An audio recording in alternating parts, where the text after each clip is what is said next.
Survei saintifik American mengatakan bahwa perasaan berlebihan atas tanggung jawab sebenarnya dapat membuat seseorang lebih disukai, dihargai, dan dipercaya oleh orang lain. Namun di sisi lain, dapat memicu munculnya gangguan mental obsessive compulsive disorder OCD, yaitu gangguan mental yang menyebabkan penderitanya merasa harus melakukan suatu tindakan secara berulang-ulang. Bila tidak dilakukan, penderita OCD akan diliputi kecemasan atau ketakutan. Intinya adalah banyak orang terlalu terhimpit oleh perasaan takut mengecewakan orang lain. Ya begitulah, kebanyakan orang suka membebani diri untuk apa yang bisa dilakukan orang lain. Realistislah, jika hidup adalah sebuah pilihan, mungkinkah seorang bayi yang terlahir harus memilih siapa orang tuanya? Tidak kan? Hidup tidak melulu harus sebuah pilihan. Faktanya, hanya modal kasih sayang, seorang anak akan menjadi realistis dan bangga pada papa dan mamanya. Kadang kita terlalu membebani diri, memikirkan apa yang bisa dilakukan oleh seorang pemimpin, seolah pemimpin telah kehilangan empati dan visi. Lucunya kita marah-marah pada pemimpin, namun kita juga tak realistis dengan perlakuan kita terhadap orang-orang di sekitar kita. Dalam hal menasihati anak-anak, kita menaruh perkataan dan beban kata-kata yang harusnya diterima oleh orang dewasa. Realistislah, mereka masih anak-anak, dunia mereka berbeda. Percaya pula pada anak-anak, Tuhan menaruh potensi pada diri mereka sehingga mereka juga akan menemukan kekuatan diri dan menjadi dirinya sendiri. Dalam hal mencintai, saya banyak mendengar keluhan pasangan yang menjalin asmara. Katanya kekasihku tidak peduli. Realistislah, kamu belum menikah. Dia juga sedang mengurus yang lain. Semua urusannya itu bermanfaat bagi masa depan kamu berdua. Ada yang mengeluh, saya maunya dia selalu bersama saya. Waktunya harus untuk aku seorang.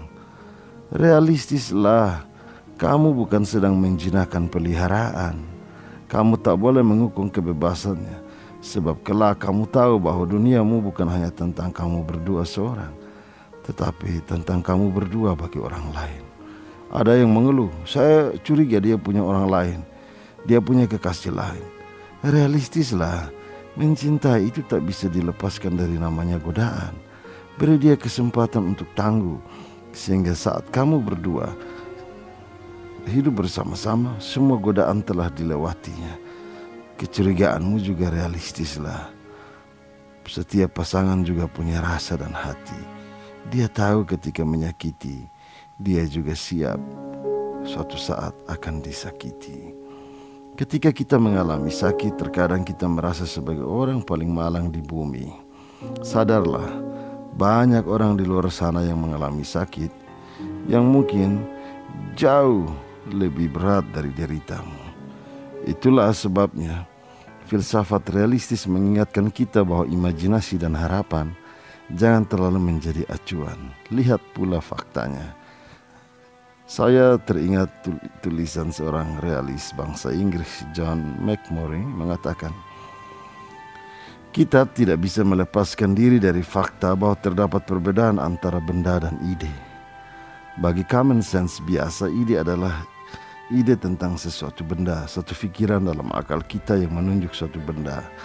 Dalam hal ini benda adalah realitas dan ide adalah bagaimana benda itu nampak pada kita. Oleh karena itu, maka pikiran kita harus menyesuaikan diri dengan benda-benda jika mau menjadi benar, yakni jika kita ingin agar ide kita menjadi benar. Benda tidak menyesuaikan dengan ide kita tentang benda tersebut. Kita yang harus mengganti ide-ide kita dan terus selalu menggantinya sampai kita mendapatkan ide yang benar. Cara berpikir common sense semacam ini adalah cara yang realis. Cara tersebut adalah realis karena ia menjadikan benda adalah bukan ide sebagai ukuran kebenaran, pusat arti. Realisme menjadikan benda itu dari real dan ide itu penampakan benda yang benar atau yang keliru. Sudahlah, realistislah. Asal hindari realistis yang egois, sebab apapun yang berpusat pada diri adalah kesalahan. Lebih tepatnya, jadilah seorang realistis yang bijak. Bermimpilah, tapi siap juga jika tidak terwujud.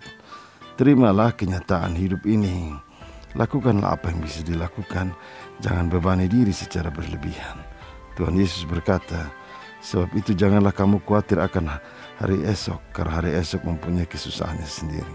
Kesusahan sehari cukuplah untuk sehari. Matius pasal 6 ayat 34. Amin.